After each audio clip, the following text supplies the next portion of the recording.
Uzun marketda krossovka sotib qancha foyda qilsa bo'ladi tekshiramiz. Ketdik. Shu krossovka ko'rib turganingizdek, hozirgacha 300 donadan ko'p sotgan. Haftasiga esa 302 dona sotilibdi.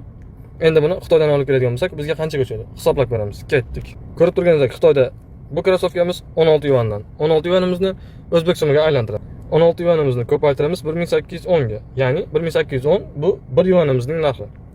Teng 28960. Bu tovarimiz O'zbekistonga yetib kelgungacha 45000, 50000 atrofiga tushadi. 50000 deb olib olamiz. Uzumda 129000 so'mdan sotilmoqda. 129000 ni ko'paytiramiz 0.2 ga, ya'ni 20% komissiya. Bunga qo'shamiz 4000 ni, ya'ni logistika haqqi. 29800 so'm uzum o'ziga ushlab qoladi. Endi 129000 dan ayiramiz 29800 ni hamda ayiramiz 50000, ya'ni bu yerda 29800 uzumning ulushi, 50000 tovarning tan narxi. Teng 49200 so'm. Endi buni ko'paytiramiz 302 taga, ya'ni bir haftada 302 ta zakaz tushgan. Ko'rib turganingizdek 15 million yaqin foyda qilmoqda. Keling buni 14 million sof foyda deymiz, ya'ni 858 mingi soliqqa hamda boshqa ma'lumotlar rasxotga ketadi. Ko'rib turganingizdek shu krossovkani sotib haftasiga 14 million sof foyda qilmoqda.